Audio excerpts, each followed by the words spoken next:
तो किस चीज़ का वेट कर रहे हैं आप? डाउनलोड कीजिए legendary lectures app from Google play store.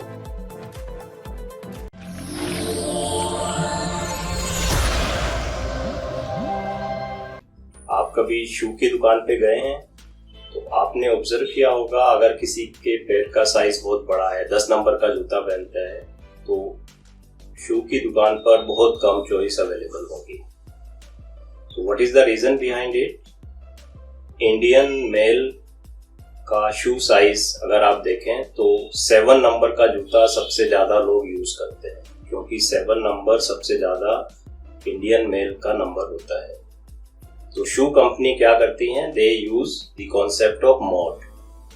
वो 7 नंबर का जूता ही सबसे ज्यादा प्रोड्यूस करती है और वही नंबर का जूता आपको दुकान पर सबसे ज्यादा मिलेगा, उसकी वैरायटी मैक्सिमम होगी। और एग्जांपल लेते हैं, suppose there is a river और आपको पता है कि उसकी मीन हाइट 4 फीट है, तो आपकी हाइट तो 5 फीट या उसके आसपास होगी। तो क्या आप रिस्क लेंगे उस रिवर को क्रॉस करने का? तो कौन सा स्टैटिस्टिक्स टूल आप यहाँ यूज करना चाहेंगे? तो कुछ लोग सोचेंगे कि 4 फीट मीन हाइट है तो हम इसको क्रॉस कर लेते हैं, लेकिन यह पॉसिबल है कि उसकी हाइट एक जगह से 1 फीट हो और एक जगह से 9 फीट हो, 7 फीट हो, एवरेज करके 4 फीट आ रही है। तो यहाँ भी हमें मोड का यूज करना पड़ेगा। अगर वो किसी जगह से 8 फीट गहरी है तो इसका मतलब है हम उसे क्रॉस करने का रिस्क नहीं लेंगे। तो आप देख रहे हैं कि स्टैटिस्टिक्स के जो टूल्स हैं, मीन, मीडियन, मोड, जो हम इस क्लास में निकालना सीखेंगे, उनकी बहुत सारी प्रैक्टिकल एप्लीकेशंस हैं। एक और एग्जांपल हम कंसीडर करते हैं, आईपीएल वर्ल्ड कप के मैचेस आप देखते हैं, तो suppose there are 2 players. Player A की 4 इनिंग्स का स्कोर है 40, 60, 60 एंड 40। तो आप देख रहे हैं उसकी एवरेज कितनी आ रही है? 50। And there is another player B जिसके स्कोर्स हैं 0, 100, 0 एंड वंस अगेन 100। तो इसका मीन स्कोर भी कितना आ रहा है? 50। बिकॉज मीन स्कोर निकालने के लिए आप चारों इनिंग का टोटल करेंगे और 4 से डिवाइड कर देंगे।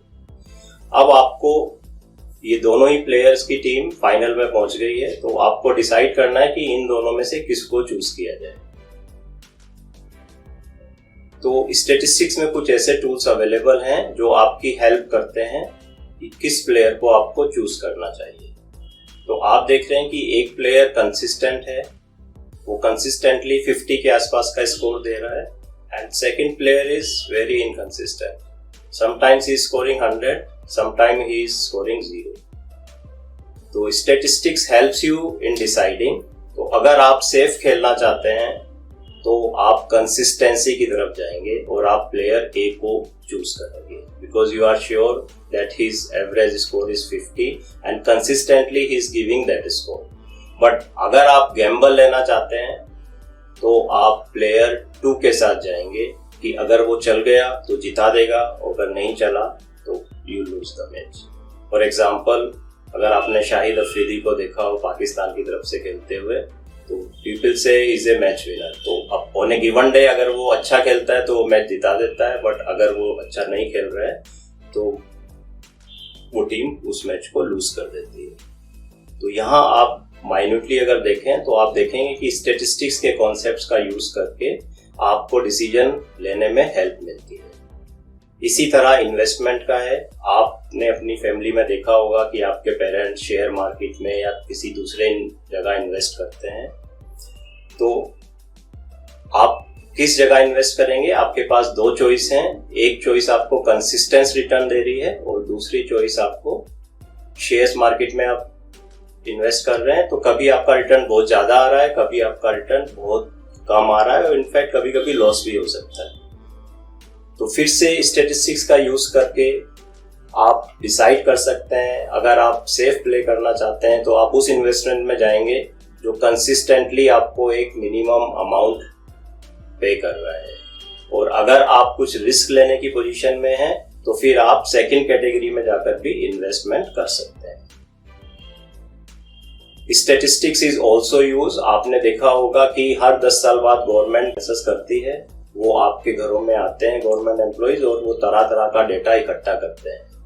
तो उस डेटा को वो क्लासीफाई करते हैं, उससे बहुत सारी इंफॉर्मेशन निकालते हैं और उस इंफॉर्मेशन को गवर्नमेंट पॉलिसी मेकिंग में यूज करती है। फॉर एग्जाम्पल, अगर आज उनको पता चलता है कि इन्फेंट एज के बहुत सारे बच्चे हैं, तो इसका मतलब वो पॉलिसी डिसीजन लेंगे कि आज के 10-12 साल बाद स्कूल्स और कॉलेजेस की रिक्वायरमेंट बढ़ जाएगी, तो अकॉर्डिंगली उन्हें स्कूल और कॉलेजेस की सीट्स बढ़ाने के बारे में सोचना चाहिए।